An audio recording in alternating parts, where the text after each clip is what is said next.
নদীর ওপারে নৌকো একা একা কেন মরে যায়?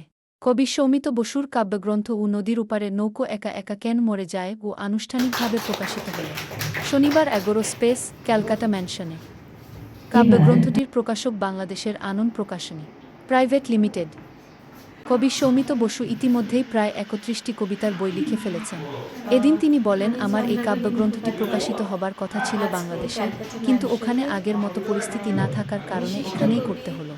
উপস্থিত ছিলেন কবি নৃপেন চক্রবর্তী, কেতকী প্রসাদ রায়, সত্যপ্রিয় মুখোপাধ্যায়, স্বপন নাগ, অংশুমান মজুমদার, অলোক বিশ্বাস, নীলোৎপল গুপ্ত, চন্দ্রাবলী মুখোপাধ্যায়, সুরঙ্গমা ভট্টাচার্য এবং সুবীর সেন সহ অন্যান্য কবিবৃন্দ।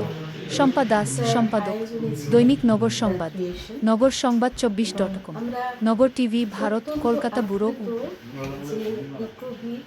বই প্রকাশ অনুষ্ঠানটিতে এত মানুষের সমাগম, এত কবির সমাগম, আলোচনা, কবিতা পাঠে ভরে উঠেছে।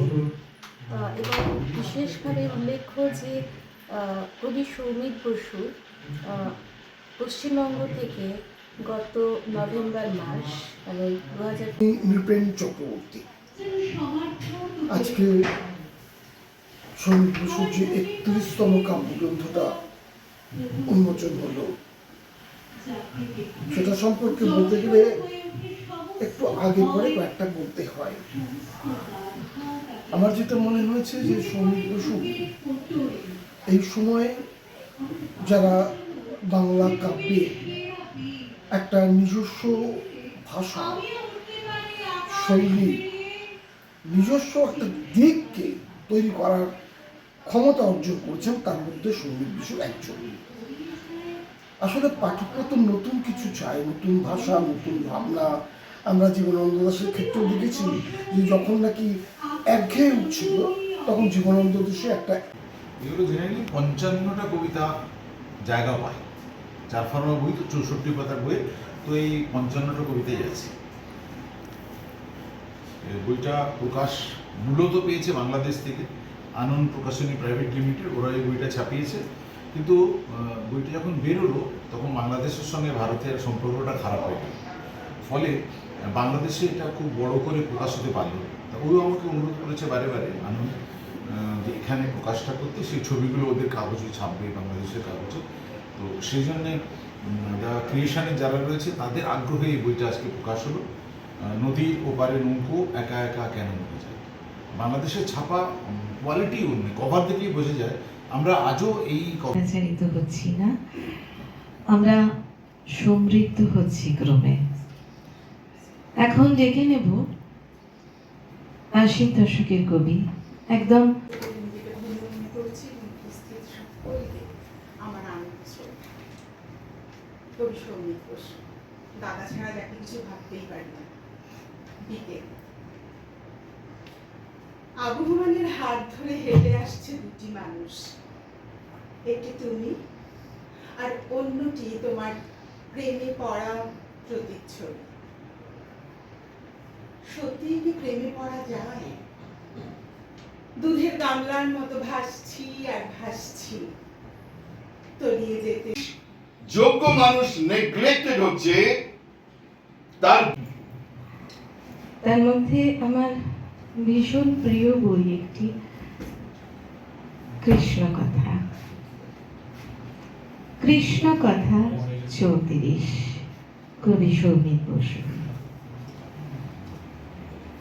ধান ক্ষেতের ভেতর দিয়ে এঁকে বেঁকে চলেছে যে সাপ, তাকে দেখে কি তোমার উপমা দেওয়া যায়?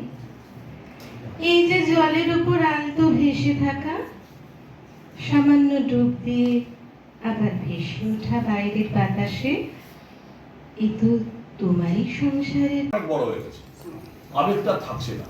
সেই জায়গায় সঙ্গীতার কোনো একটা চূড়ান্ত ব্যালেন্স আছে, দুর্দান্ত ব্যালেন্স। এবং এই ব্যালেন্স যদি আপনারা খুব ভালো করে দেখতে চান, তাহলে মায়াবন সিরিজটা যদি পড়েন মন দিয়ে, মায়াবন সিরিজে গিয়ে দেখবেন এই সুরিয়ালিস্টিক টাচ বলুন, যাই বলুন, এই সমস্ত কিছু টাচের মধ্যে দিয়ে একটা অদ্ভুত একটা মূর্ছনা, একবার একটা সিম্ফনি কবিতাগুলোর মধ্যে যেটা আছে। এবং সেটা সবটাই কবিতার ক্ষেত্রে আমি যেটা মনে করি যে একটা কবিতা পড়ার পর যদি আমার ট্র্যাঙ্কুয়ালিটি না আসে, আমার যদি প্রশান্তি না হয়, আমাকে ভালো না লাগে, তাহলে সেটা কবিতা আছে। আপনি যত মাত্রা, যত এই ছন্দ যা খুশি দিয়ে এটা সনেট অমুক, বাট আমি অন্তত ব্যক্তিগত সেটাকে কবিতা বানাতে নারাজ।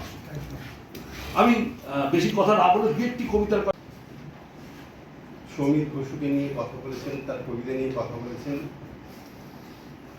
প্রত্যেক পাঠকের এক এক রকম অবস্থান থাকে, সেই অবস্থান থেকে তিনি আরেকজনের কবিতা পড়েন এবং তার অনুভবের উত্তরে তিনি সেই কবিকে দেখেন অনুভব থেকে।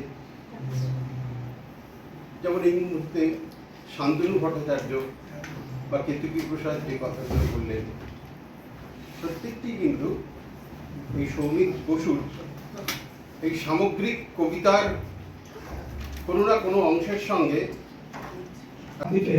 কলেজে অধ্যাপনা করতে যাই, তখন আমি খুব অবাক হয়েছিলাম যে একটি জনপদ যখন কোনো কবির নামে তার আইডেন্টিটি পরিচয় প্রকাশ করে। তো যখন আমি পশ্চিম পেলাম প্রথম, তখন এক ভদ্রলোকের সঙ্গে কথা হচ্ছিল, কালচার সংস্কৃতি জগতের মানুষ, বলছি কার্তিক ওরা তো সৌমিত বসুর এলাকা। বলেছি সৌমিতের কবিতার ভক্ত আমি। সৌমিতের কবিতায় পুরাণের ব্যবহার নিয়ে পূর্ববর্তী বক্তারা বলেছেন, চমৎকার ব্যবহার হয়।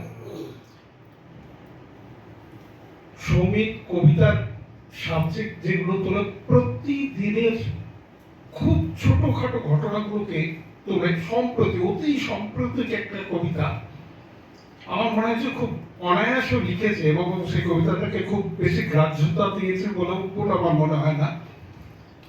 কবিতাটার বিষয়টা ছিল এরকম যে